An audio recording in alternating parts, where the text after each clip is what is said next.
आज जो कहानी हम आपको बताने जा रहे हैं वो एक 60 साल के बूढ़े अंकल ने बताई है। वैसे 60 साल के बूढ़े अंकल इतना तो ठीक है, पर ये अंकल लाल चंदन स्मगलर रह चुके हैं।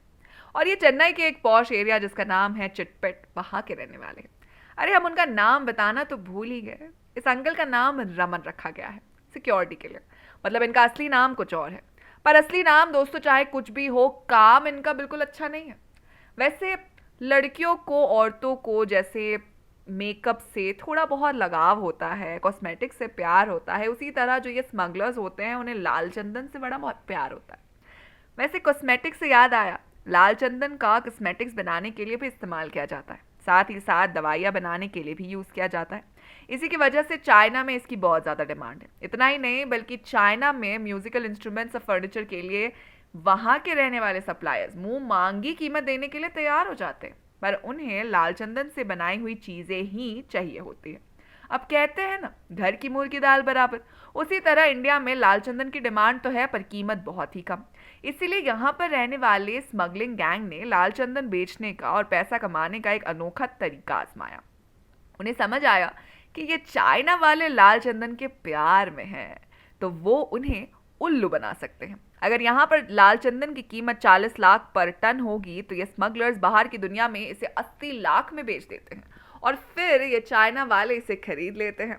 वैसे ये लोग सिर्फ चाइना में नहीं बल्कि मलेशिया, हांगकांग में भी होते हैं, जिसे हम सप्लायर कहते हैं। और सिर्फ बाहर के देशों में ही क्यों, मुंबई, दिल्ली, कर्नाटक, पंजाब, तिरुपति, इन जगहों पर भी ये सप्लायर्स रहते हैं।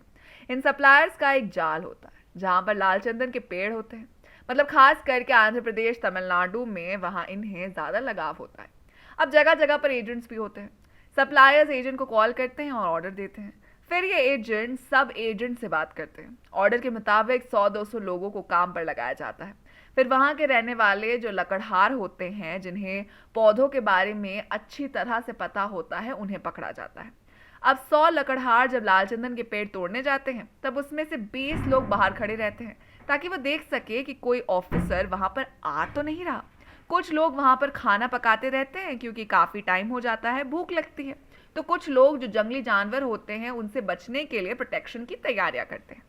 पर इन लकड़हारों को बच के रहना पड़ता है। अगर किसी जानवर ने लकड़हार को काट लिया, तो ये सप्लायर उनकी फैमिली को 5 लाख रकम देकर मदद करते हैं, मतलब कॉम्पनसेशन के तौर पर। अब पैसा देकर उसकी जान वापस थोड़ी ना आने वाली है। खैर, लकड़ियां काटने के बाद लकड़हार अपने कंधों पर लकड़ियां उठाकर आसपास के किसी गांव में जाकर उसे रख देते हैं। अपने घर में लकड़ियां रखने के लिए लोग 50 से 100 रुपए लेते हैं। देखा जाए तो ये थोड़े शराबी या नशेड़ी लोग होते हैं, जिन्हें थोड़ी सी शराब या पैसे दिए तो वो चुप बैठ जाए। इसके बाद लकड़हारों का जो लीडर है वो एजेंट से बात करता है, वो भी होटल में जाकर। वो लकड़ियों से भरा ट्रक लेकर जाता है। अब ये ट्रक लेकर जाते हुए चेकिंग भी होती है, पर फॉरेस्ट डिपार्टमेंट चेकिंग नहीं करता क्योंकि उन्हें पहले से ही 1 लाख तक की रकम देकर उनके मुंह बंद किए जाते हैं। जो पोर्ट एजेंट्स होते हैं उन्हें भी लकड़ियों के हिसाब से पैसे दिए जाते हैं। Customs officer, container yard supervisor इसमें शामिल होते हैं। ट्रक में जब बॉक्सेस भरे होते हैं, उसमें केले, अमरूद जैसे फल रखकर उनके नीचे लाल चंदन की लकड़ियां रखी जाती है। अगर कंटेनर को किसी प्राइवेट वेयरहाउस में पैकिंग के लिए ले जाया गया, तो वहां पर कस्टम ऑफिसर्स को प्रेजेंट रहना जरूरी होता है। पर यहाँ पर ऐसा नहीं होता, बल्कि इन्हें शराब देकर, अच्छी चीजें देकर आराम से चुप कराया जाता है।